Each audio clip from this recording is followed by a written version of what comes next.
Boa noite, paz e graça, nossos amigos, nossos irmãos, nossos conhecidos ou não. Sexta-feira foi ontem, hoje é sábado, mas ia fazer ontem, daí não deu tempo. Fazer hoje essa live do Encontro no Caminho com a Graça. Hoje dia 27. Então, vamos falar sobre Jesus, o Cristo de Deus, fora dos muros, fora de uma geografia, fora de uma localização rotulada, ou que algumas pessoas acham que podem patentear o Espírito Santo de Deus. Quem consegue segurar o vento, quem consegue segurar em suas mãos o óleo, pode apertar, ele escorre pelo meio dos dedos. O Espírito de Deus é assim. Ele está fora dos muros e não tem um lugar que alguém possa dizer que somente aqui ele opera, porque ele opera onde há o amor. Onde há liberdade, aí o Espírito de Deus se manifesta. Dentro desse propósito, nós vamos falar sobre alguns aspectos de encontros de Jesus, quando nesta terra caminhava e assim ia fazendo a sua missão. E quem compreendia cada passo, cada gesto, cada palavra, cada abraço, cada perdão, cada cura, cada libertação, estava entendendo Cristo na sua essência, pois Ele é o caminho, a verdade e a vida. E nele nos encontramos com Deus e nas pessoas observamos e sentimos Deus. Ele procura um lugar para fazer morada dentro dos corações do homem e da mulher. Dando-se esse espaço, ele opera. Então não queira nós colocarmos ele dentro de uma geografia, dentro de um muro ou cercá-lo. No passado, na antiguidade, dentro de um rito,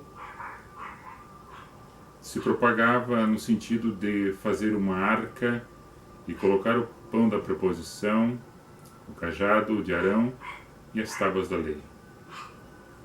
Na singularidade do entendimento dos homens naquela época, Deus estava presente naquele baú, naquela arca.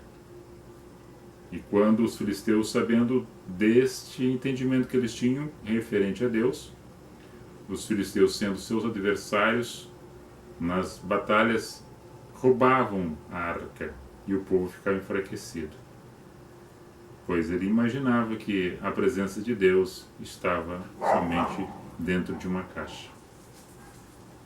Nesse sentido, ainda hoje muitas pessoas, por não entenderem, não compreenderem o mover do Espírito Santo, que não tem lugar, porque ele está em todos os lugares, ele não está preso dentro de uma caverna, ou guardado em segredo de 4 chaves, ou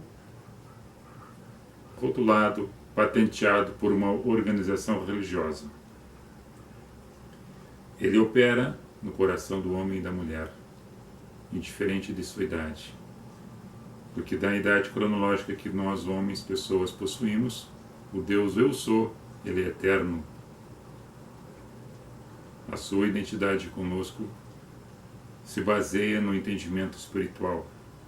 Nós podemos buscar nas Escrituras algumas referências que nos aproximam desse entendimento. Mas não adianta ser letrado, ser formado e não conhecer essa essência, essa pureza.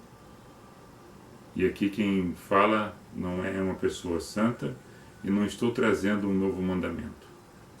Não estou fundando uma nova religião e nem fundando uma congregação denominacional.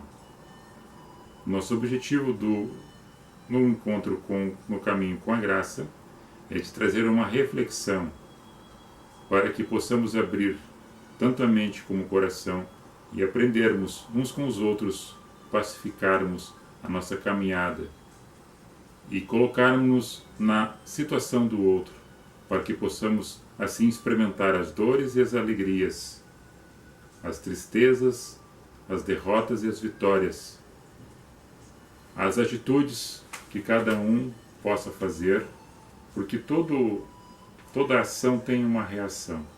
Nós somos assim. Portanto, amados amigos, ele vive. Uma tumba não pôde contê-lo, a tumba fria da morte. A morte não pôde assegurá-lo, e ele ressuscitou. Procura um coração, uma morada. Ele bate. Se você ouvir essa voz do Espírito Santo, não é fantasma, e nem bruxaria, e nem espiritismo. Se ouvir a voz do Espírito falar dentro do teu coração, você abre o seu coração e ele faz morada. E essa morada é para produzir bons frutos na tua volta, na tua caminhada, dentro da tua existência. Nós temos um fato narrado que está relatado em Mateus 21, a partir do verso 12, em Marcos, capítulo 11, a partir do verso 15, e Lucas, capítulo 19, a partir do verso 45. Jesus está entrando no templo, chegando no templo, purificando esse templo. Em João 2,15 fala que ele fizera um azorrague uma noite anterior, que era tipo de um chicote com 4 pontas, e ele chegando naquele lugar, no templo, observou que havia cambistas, pessoas fazendo comércios na entrada do templo, porque segundo o rito mosaico, um animal era morto e imolado e aspergido sangue para a libação dos pecados das pessoas que ali chegavam e confessavam seus pecados, mas libavam o animal. E de acordo com suas posses, com suas condições financeiras, eles compravam, pagavam pelo pombo, pelo cordeiro, pagavam pela res, para fazer esse sacrifício. E quando Jesus chega, vê aquilo, ele derruba as cadeiras e as mesas, espalha os dinheiros e chama a atenção destes, batendo com o seu chicote, com o seu azorrague sobre eles. Jesus ficou bravo. E ele traz um relato que está em Isaías 56, verso 7, Jeremias 7, verso 11, que a casa de meu pai não foi feita para covil de ladrões, mas a casa de meu pai foi feita para fazer oração. E assim será chamada a casa de oração, a casa de meu pai. Não para estar logrando e mentindo para o povo. E Jesus, em alguns momentos, ele fazia algumas leituras e escutava que alguns faziam umas leituras nas sinagogas, nos templos. E ali, quando eles faziam esses encontros, Jesus falou: vocês estão observando as Escrituras, pois nelas vocês acham encontrar a salvação, pois elas testificam de mim. E eles ficavam mais furiosos ainda. No Evangelho de Mateus, nessa referência ele fala, e os doentes, os enfermos vinham até ele, e ele os curava. E recebendo essas curas, os meninos começavam a glorificar e cantar hinos de louvores a Deus, glorificando o nome de Deus na pessoa de Cristo, Jesus. Os fariseus, os príncipes das sinagogas, ficavam revoltados, injuriados, enraivecidos com essa atitude dos meninos, e Jesus diz, sendo chamado a atenção por estes, na sua posição de mestre, ouvindo os fariseus para que repreendesse os meninos que não fizessem isso. E Jesus lembra um Salmo 8, verso 2, que vocês não sabem que o prefeito do louvor sai das crianças e dos recém-nascidos, dos bebês que estão ainda amamentando? Os perfeitos louvores saem das crianças que ainda mamam no peito. Dos pequenos se torna grande. Porque a humildade do ser humano, que compreende isto, a razão da existência de cada um, é entender a grandeza de Deus e se colocar pequeno diante dos outros.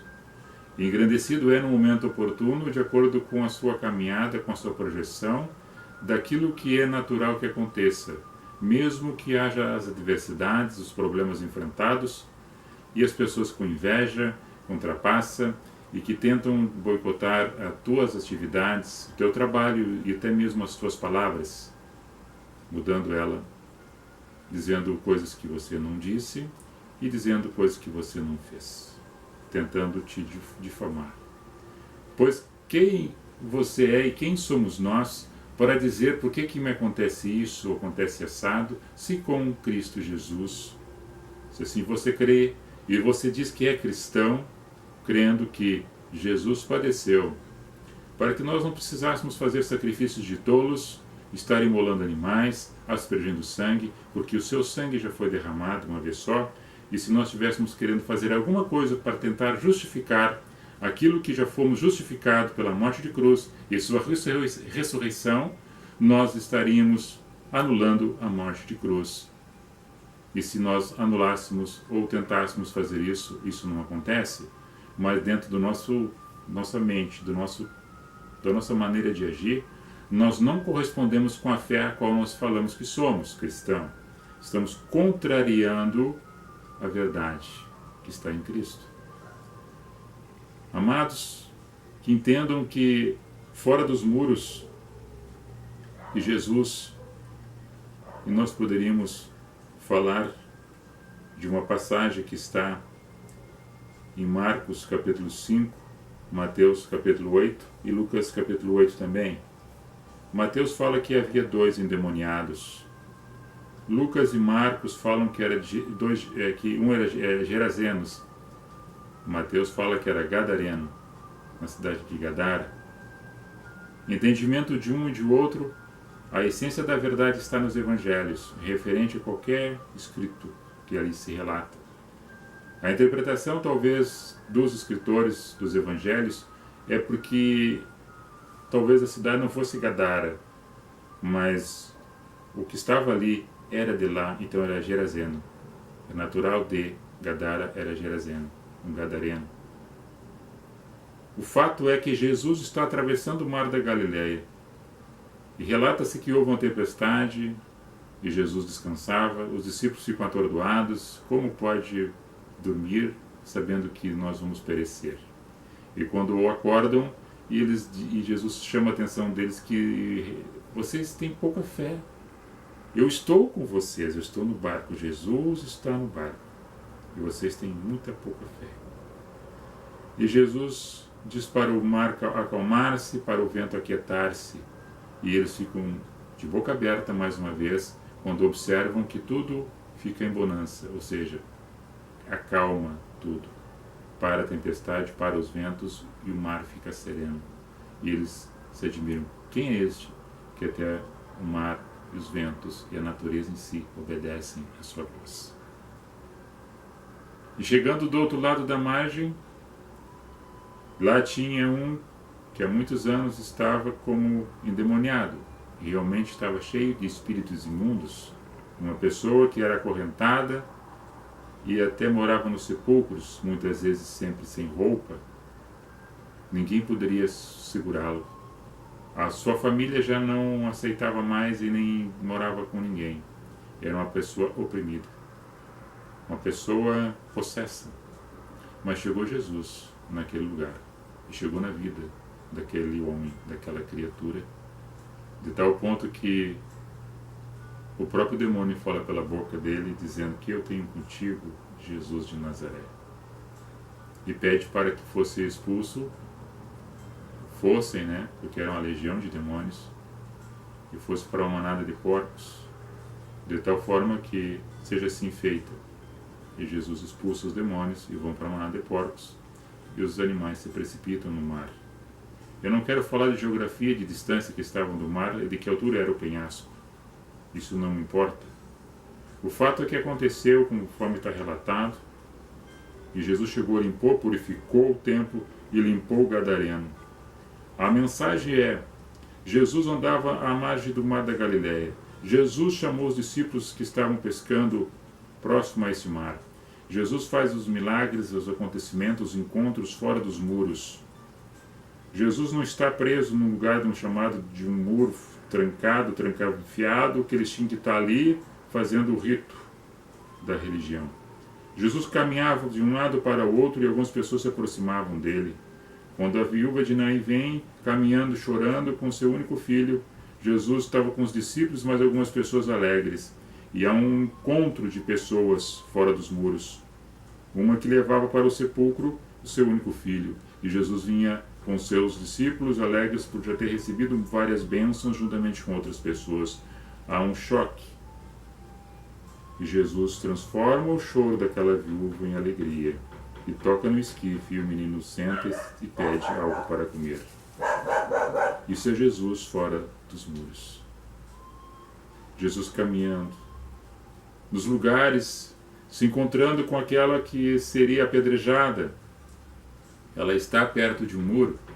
Ela foi pega em flagrante adultério, segundo João 8:31, 32. E sendo pega, só pegaram uma mulher, porque o escrito, conforme está relatado, relata conforme aconteceu. O povo da antiguidade, como os povos de hoje, ainda somos na sociedade machista, preconceituosa e perseguidor. Da mesma forma, Jesus não entrou nesse conflito, não entrou nesse pormenor, porque ele estava transformando a vida das pessoas, que as pessoas entendessem ele na caminhada e sentissem a essência do amor e da verdade e da virtude da justiça que nele exalava, porque nele estava isto. Ele escrevia alguma coisa na terra que ninguém sabe o que era, quando aqueles que pegam as pedras, porque segundo a lei mosaica, quem for que se pega em flagrante adultério era para ser morto ou apedrejado. E quando todos apanham as pedras, esperavam que ele fizesse o mesmo, e ele não o fazendo, eles perguntam: e você não vai fazer? O que você diz em relação a isto? E ele pergunta para eles: quem é que não tem um pecado? Se vocês não têm nenhum pecado, que atire a primeira pedra. Todos largaram uma após o outro e saíram dali. Jesus chega até a mulher e pergunta: onde é que estão teus acusadores? E ela diz: não sei, foram-se todos. E ele diz para ela: e eu também não te condeno. A tua fé te salvou. Vai, não peques mais. Fora dos muros. Fora dos muros acontecem os milagres. Fora dos muros, Jesus se encontra com alguém no poço de Siloé, no poço de Betesda, o paralítico de Cafarnaum, na beira do caminho. É pessoas fora dos muros que há os encontros. Jesus caminhando, não dentro de uma geografia, não trancado em paredes. O que eu quero dizer com isso? Eu não quero dizer para você parar de se encontrar com as outras pessoas. Eu não quero dizer para você fazer somente os encontros, deixar de fazer eles. Eu não estou dizendo para você sair do lugar que você está. Eu não estou dizendo para você deixar da religião que você professa a sua fé. Eu não estou discutindo isso. Para mim, não me interfere o meu posicionamento em relação a isso. Não é isso que eu estou dizendo. Não é que eu estou dizendo para você deixar a congregação que tu está. O que eu quero dizer é que você tem que sair dos muros para fazer a diferença. Para seguir os passos de Cristo fora dos muros. Lá é lugar de reconciliação, lugar de encontro, lugar de louvor, lugar de oração, lugar de esperança, lugar de abraço, lugar de ouvir, lugar de meditar, segundo a tua fé. Mas fora dos muros continua a mensagem, fora dos muros continua a fé, fora dos muros continua a perseverança, a justiça, o amor, a gratidão, o perdão e a reconciliação, fora dos muros. É que você acha que estando dentro do muro, você acha que estando dentro de um templo, você acha que muitas vezes está seguindo o rito, que está, hoje eu fiz a minha parte, amanhã eu vou fazer a minha parte, e depois saindo dali, você vai mudado, modificado ou não. Ou você só acha que dentro de uma geografia você deve ser assim, e fora dela você não deve ser assim. Que agora você não está sendo visto, que você não está sendo observado pelo sacerdote, não está sendo observado pelo padre e pelo pastor. Você não se importa quando sai fora dos muros. Você deixa de ser aquela fé que você tinha, você deixa de ser cristão, você não se identifica com a mensagem da cruz, porque você está só rotulado dentro de um ambiente. Eu quero dizer para você, meu amigo, meu irmão, com mais a pureza e santificação que nós possamos ser. Não precisamos holofotes, não precisamos que ninguém fique nos procurando alguma coisa em virtude em nós. Mas que seja o que você seja, dentro dos muros, seja fora deles. Coloca-se sempre que Jesus está à porta querendo bater e batendo querendo entrar. Se você ouvir, ele entrará. Ou você acha que só dentro dos muros que ele opera e fora dos muros ele não opera? Você rotulou e patenteou Jesus dentro do ambiente a qual o espírito não pode ficar preso. Você ainda não entendeu a mensagem da cruz. Você está seguindo somente uma carta, é somente uma catequese, somente um mandamento, somente uma razão, somente uma obrigação, um rito, um costume e uma tradição. Mas você ainda não entendeu que fora dos muros é que Jesus fazia e faz os grandes milagres, as operações nos corações, a transformação das vidas. Eu vou ler uma passagem que está em Hebreus. O autor aos Hebreus, no capítulo 13 e no verso 9 a seguir. Não vos deixeis levar em redor por doutrinas várias e estranhas, porque bom é que o coração se fortifique com graça e não com manjares, com graça e não com comida, nem com banquete, que de nada se aproveita aos que eles se entregam. Nós temos um altar de que não tem direito de comer os que servem ao tabernáculo. Todos chegam, mas aqueles que estão perto não podem, só o que faz o rito. Porque os corpos dos animais cujo sangue é, pelo pecado trazido pelo sumo sacerdote para o santuário, são queimados fora do arraial. E por isso também Jesus, para santificar o povo pelo seu próprio sangue, padeceu fora da porta. Saímos, pois, a ele, fora do arraial, levando o seu vitupério, dignidade, levando a honra, levando as ofensas, fora do arraial. Ou seja, aqui que ele padeceu até fora dos muros. Jesus, numa grande parábola, deixa eu conectar aqui, perdão, deixa eu parar aqui, ok. Jesus, numa grande parábola, ensinando na existência da época a todos, ensinando o Calvário, fora dos muros. Fora dos muros, ele carregou a sua cruz. Fora dos muros, em cima do Gólgota, ele foi sacrificado.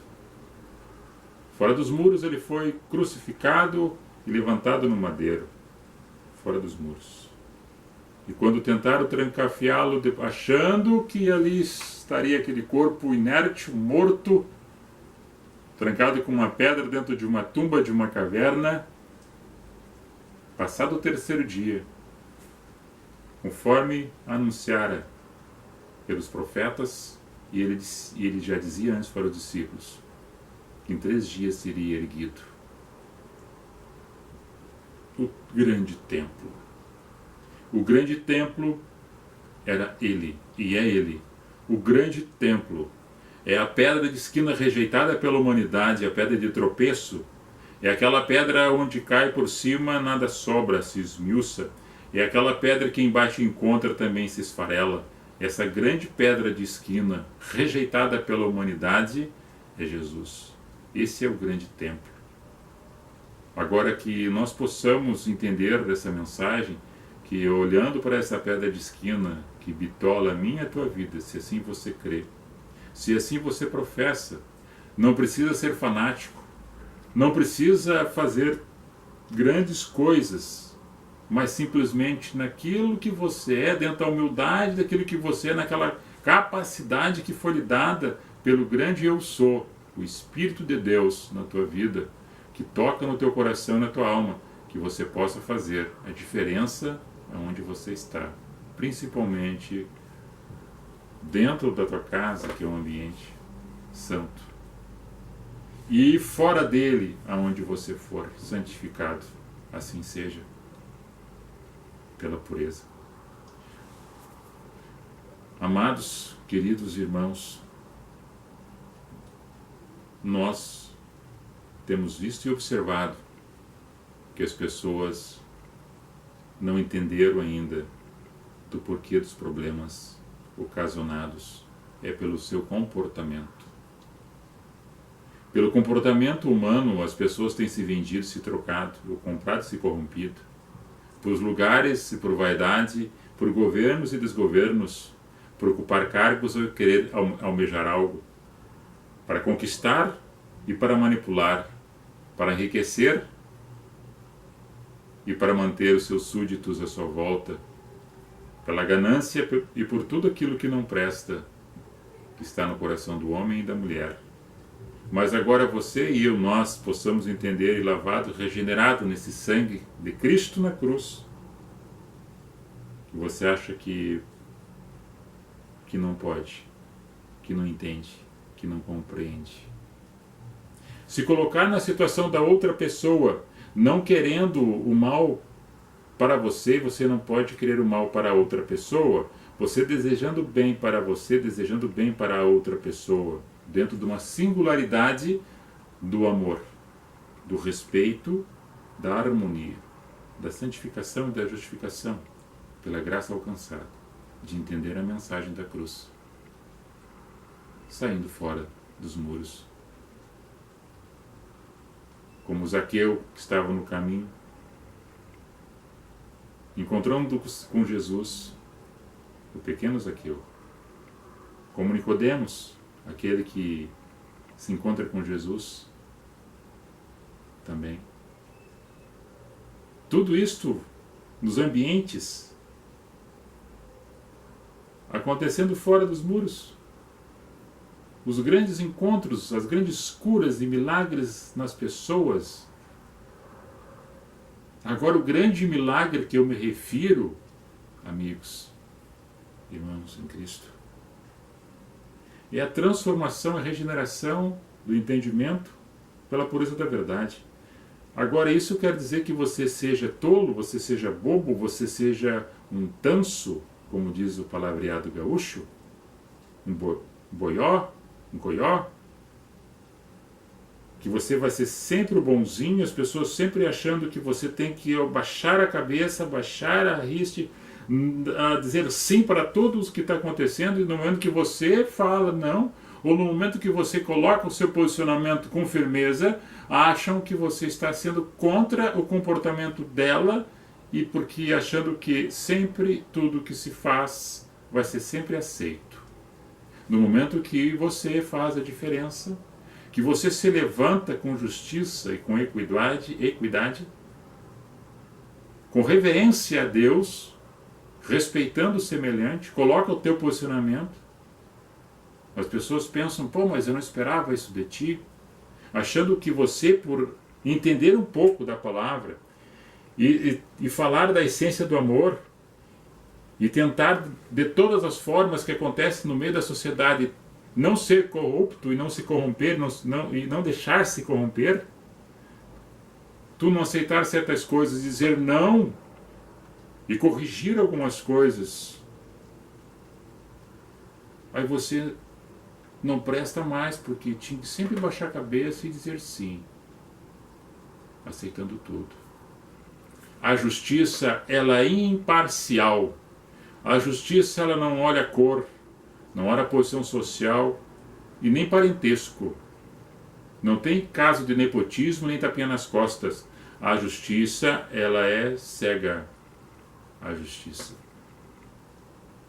O homem, mesmo com todo esse parâmetro jurídico, pode falhar por questões de dinheiro, questão financeira, que é o dinheiro, mas a justiça que nós sabemos, da medida que é feita, da medida que é pesada, ela é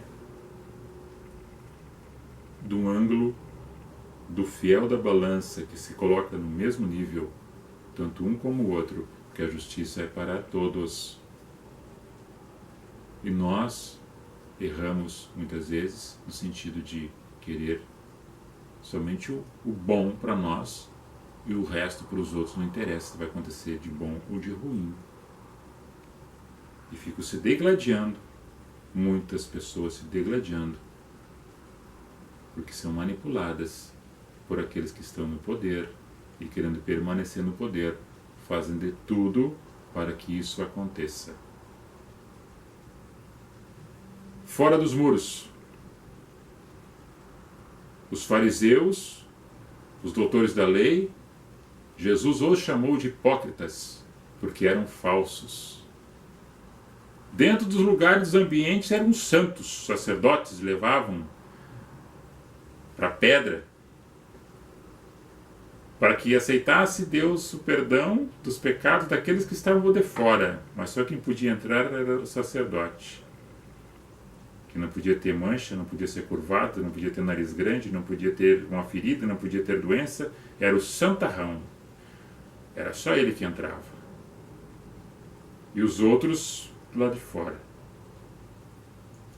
Todos pecadores. Como aquele outro que achava que era o santarrão, o sacerdote, o sumo. Só que o grande sacerdote da ordem de Melquisedeque é Cristo. Este é o sumo sacerdote que, com a sua morte de cruz, rasgou o véu do templo de cima a baixo, dando livre acesso para que você entre e saia, ore e saia dos muros e faça a diferença nessa sociedade. Que eu tenho fé, eu quero que você também tenha fé e esperança de fazer a diferença e melhorar um pouco o quadro do qual nós nos encontramos na casa, na rua, no bairro, no município, no estado, no país. Fazer a diferença. Era isto.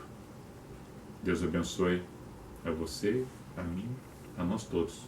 O que eu li do autor aos Hebreus está dizendo do sacerdote, do rito e de levar para fora dos muros, porque fora dos muros, até fora dos muros, Jesus foi crucificado, para que nessa passagem de fora dos muros visse Isaías 53 sendo escrito ali naquele ato que tinha sido mencionado 680 anos antes daquele momento que acontecia na vida de Jesus, o Cristo de Deus. Jesus, o Messias.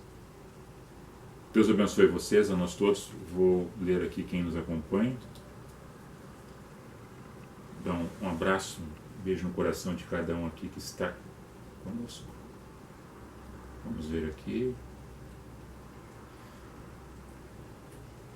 Carla Silva, Ney Knevitz, minha prima, Vera Dori, nossa amiga, Vera Dori, Cláudia Cobb Renz, meu tocaio lá de Gravataí, Rovani Reis, Matheus Klaus, tá melhor, Matheus? Como é que tá a tua perna aí, Matheus? Te cuida? Lucélias Carlos, Lisiane Machman, Fabiana Iliandro, Berenice Lopes, Ronaldo dos Santos, Ronaldo, inspetor da DP, lá de Capão, Celuí German, Elisângela Visentainer Santos, Luiz Isaías Santos de Lima, o Luiz Isaías Santos de Lima, esse é parente do Júnior, Iago Benetti Ritter, o Isaías lá de Santa Maria, Fábio Vinkoski, Lauro Assis, um abraço aí, Lauro. Boa noite, Deus abençoe as tuas palavras, Deus abençoe a todos nós, prima. Celuí German Teixeira, boa noite, Cláudio. Boa noite, Celuí. Jurandir Brem, Joel Viegas, pastor Joel, JP Diversões, Rejane Rosa, Jeanette Angel, Genuíno Nascimento, Aloysio Teixeira, prefeito Aloysio Teixeira, Vinícius Aguiar, Regi Alex Schwarzhaupt, meu primo, Iseli Quadros, Regi Alex Schwarzhaupt, meu primo, né, filho do Laurinho, Iseli Quadros. Um beijo, um abraço no coração de todos vocês. Estarei encerrando esse vídeo, depois estarei publicando também no YouTube. Obrigado aí pela participação de vocês e que vocês tenham um domingo abençoado e os corações relutados recebam nosso abraço, nosso conforto das pessoas que perderam seus entes queridos neste dia, de hoje ou de ontem. Deus fortaleça cada um na esperança da ressurreição em Cristo. Amém? Aqui. Shalom. Goodbye.